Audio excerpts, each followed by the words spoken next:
Ok, vamos a intentar demostrar el teorema de Pitágoras desde lo más fundamental y definiciones.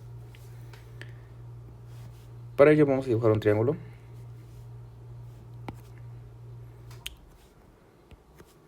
Vamos a definir sus ángulos, a darles un nombre pues.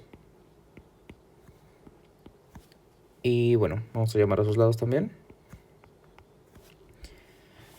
Ok, vamos a empezar por hacer un truquito que va a ser una proyección de el lado que sea más cómodo. En este caso para mí sería la base, el lado más cómodo, lo que yo veo como base.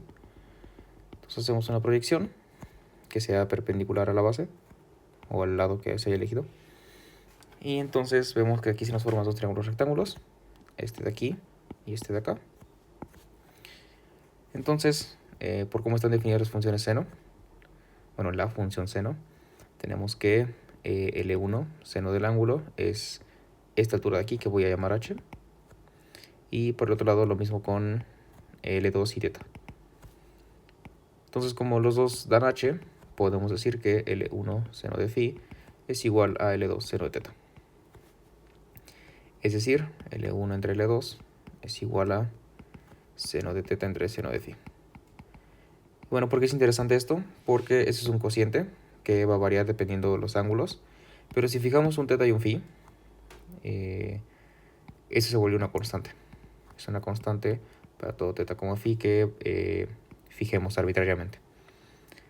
Ok, es decir que ahora vamos a poder proyectar por aquí y por acá también.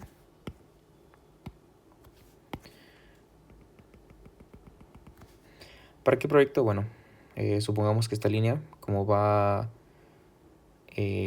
es la proyección del mismo L1, vamos a decir que ahora todo este lado, hasta allá, va a medir una constante por L1. Esta constante también valdría si la constante está entre 0 y 1, por ejemplo. Significaría que está acortando al lado. Entonces la proyección queda para atrás, en donde ya estaba antes el este. Si la constante es mayor a 1, estamos en el caso en el que estoy yo analizando, que es que alarga. Ok, entonces, independientemente de eso, al proyectar esto, supongamos que lo alargamos con un k mayor a 1, no importa cuál, vamos a estar definiendo un triángulo cuyas propiedades vamos a intuir, pero mientras se forma este nuevo triángulo punteado. Ok, bien, entonces alargamos por una constante k L1. ¿Y qué pasa? Que estos dos ángulos siguen siendo iguales, porque pues siguen siendo el mismo triángulo, pero un poquito más grande. Es la proyección solamente. Por lo tanto, este cociente, seno entre seno de phi, sigue siendo una constante porque son los mismos valores que fijamos anteriormente. Entonces, L1 entre L2 dijimos que era una constante. Y si ahora el lado 1 pasó a ser K veces el lado 1. Ahora tenemos KL1 entre L2. Tendría que seguir siendo lo mismo.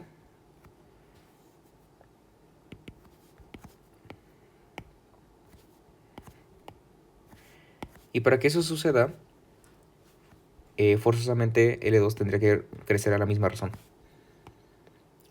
Es decir, L1 y L2 son, son proporcionales entre ellos y con todos los otros lados. Es decir, tenemos un triángulo que originalmente era el pequeño, y al hacerlo crecer por un lado, a razón de k, todos sus lados, bueno, en este caso lo hicimos para L2, pero haciendo la misma lógica, pero agarrando esta base para proyectar la línea perpendicular, da lo mismo que L2 y L3. Es decir, da esta relación para L1 y L2, L2 y L3, y ahí haríamos lo mismo para L3 y L1. Entonces, los tres lados cumplen la misma condición. Ok, entonces vamos a llamar estos lados L1 primado, porque es L1 alargado. L2 primado y L3 primado. Es decir, que los alargamientos son de la forma así. Bueno, de esta forma. Y bueno, eso significa, al despejar cada ecuación que obtenemos que la razón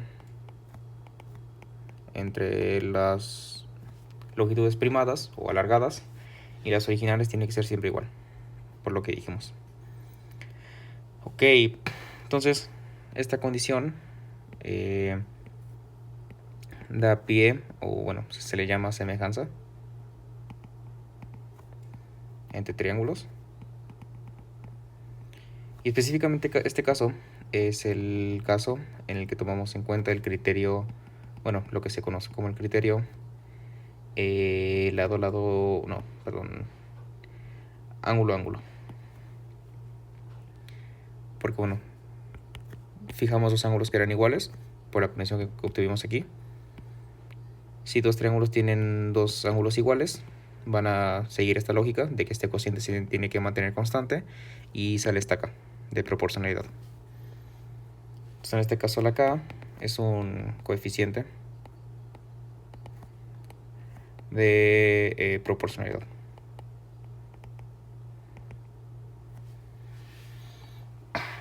Ok, bien, ahora vamos con el teorema de Pitágoras.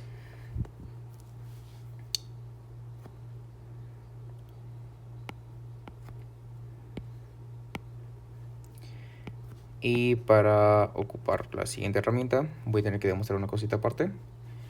Y es que la suma de ángulos internos en un triángulo da 180 grados o pi radianes. Ok, ¿cómo se demuestra eso? ¿Y para qué lo vamos a ocupar? Ahorita veremos. Lo mismo, vamos a proyectar estos dos. Entonces aquí tenemos un ángulo que vamos a llamar Φ suplementario.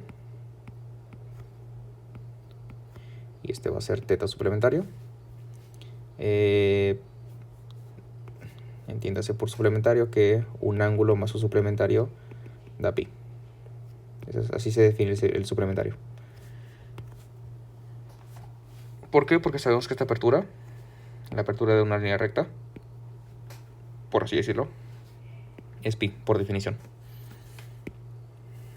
Entonces, tenemos aquí otros dos ángulos. Vamos a llamar incógnita 1 e incógnita 2. Entonces, tenemos aquí una línea recta, aquí otra. Entonces vamos a jugar con ellas. Sabemos que phi más phi suplementario es pi, por definición. Phi suplementario más la I1 también tiene que dar pi, por esta línea. Viéndola al revés, tenemos que la incógnita 2 más phi también tiene que dar pi. Y bueno, la incógnita 1 más la incógnita 2 también tiene que dar pi, viéndolo de este lado. Ok, por lo tanto, vamos a agarrar esto y vamos a ver como que todo da pi. Entonces vamos a igualarlas una a una. Igualando esta con esta, obtenemos que phi suplementario más I1 tiene que ser igual a I1 más I2. I1 que suma en los dos lados se va y nos queda que la incógnita 2 era phi suplementario. Y lo mismo acá. Juntando estas dos ecuaciones, tenemos que phi más I2 es igual a I1 más I2. Entonces se van los I2 y nos queda que phi es igual a I1. Entonces, esto es phi y esto es phi suplementario. Y esto es lo que se conoce ángulos iguales al ser opuestos por el vértice. Entonces, misma lógica acá. Aquí tenemos a un θ y este es θ suplementario por ser opuestos por el vértice. Entonces, ahora vamos a hacer una cosita un poquito más grande. Sabemos igual que todo esto es una línea recta. Entonces, todo este ángulo tiene que dar pi. En este lado, el cachito de acá tenemos que es phi. Acá estará un θ. Y pues faltaría ver cuál es el ángulo de apertura de todo esto. Pero como es una proyección del mismo triángulo que tenemos anteriormente, vemos que ese ángulo sigue siendo alfa.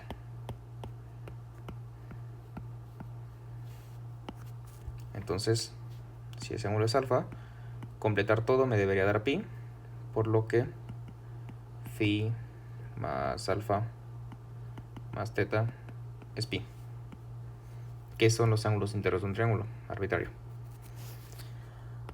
Ok, entonces ahora estamos armando un triángulo rectángulo y vemos que, bueno, sabemos que un triángulo rectángulo es aquel que tiene unos lados recto, es decir, vale pi medios. Por lo tanto, phi y teta deben ser complementarios, es decir, que al sumarlos den pi medios para hacer los otros pi medios que le falta al triángulo para dar pi. Entonces, mismo truco vamos a aplicar. Proyectamos una línea perpendicular a un lado. En este caso vamos a agarrar el C de forma mañosa. Y bueno, vamos a definir que este cachito que se parte acá es C1 y el que se parte acá es C2. Entonces C1 más C2, como son los cachitos en los que partía C, junto a los otra vez me va a dar C. Ok, bien. Ahora vamos a aplicar lo de la semejanza de triángulos que vimos arriba. Entonces vamos a tener que acomodar los triángulos pequeños que nos salen. En este caso son el triángulo 1 y el triángulo 2. Tenemos que acomodarlos de tal forma que tengan ángulos congruentes con el original, es decir, con el triángulo grande. Entonces vamos a dibujar al triángulo 1 y al triángulo 2.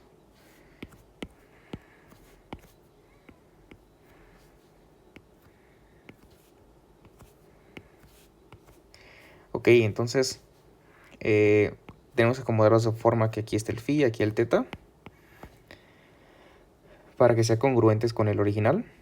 Entonces vamos a ver en el triángulo 1 el lado que va de phi a teta. Bueno, en este caso, para el triángulo 1, como ahora el ángulo recto es este ángulo chiquito de aquí se convierte en phi. Misma lógica en este otro triángulo, es un nuevo triángulo rectángulo. Entonces ese es el complementario a phi, que es teta. Entonces vamos a ignorar un poquito este lado recto por el momento. Ok, entonces, ¿cuál es el lado que barre de teta a phi? Es B para el triángulo 1. Entonces esto es B. Y el que va de phi al lado recto, es decir, este, sería esta altura que vamos a llamar H. Entonces esto es H. Y el otro que queda es C1. Lo mismo acá. Tenemos el lado que barre de teta phi, que sería A. H es lo que va de teta al ángulo recto, es esto. Y esto es C2. Entonces, ¿quiénes son semejantes? Pues el triángulo original a sus pequeños, porque así los acomodamos. Entonces, este ángulo es semejante a este. Digo triángulo, y ese triángulo es semejante a este otro. Es semejante a 1 y a 2. Entonces vamos a conectar la semejanza entre el original y 1. Sabemos que el lado B es proporcional a C1. Es como algo alargado, como antes habíamos visto. En este caso el B sería como el L1', y el C1 sería el chiquito, el L1 original, el no alargado. Entonces sabemos que B entre C1, su cociente tiene que ser igual que,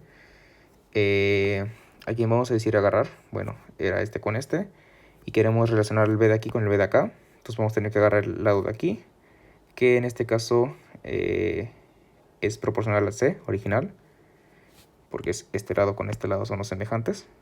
Todo esto es C, todo esto es B. Entonces C es a B.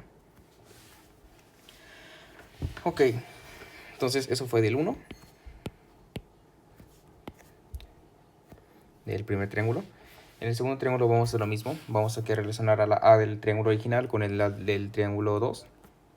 Entonces, tenemos que la relación entre C y A tiene que ser igual a B y...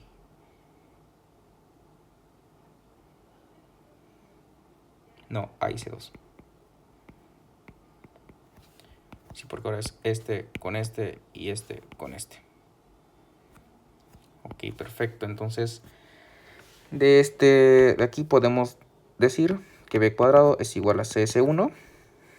Pasamos multiplicando y esta es lo mismo. Nos queda que CS2 es igual a A cuadrado. Ahora lo sumamos y vemos qué pasa. A cuadrado y B cuadrado sumados nos dan CS1 más CS2. Esto es C que factoriza C1 más C2. Y dijimos que unir esas dos piecitas nos iba a dar de vuelta C. Por lo tanto, esto es C por C, C cuadrado. Y listo, A, B y C eran los lados. Estos dos se llaman catetos. Y el lado más largo se llama hipotenusa.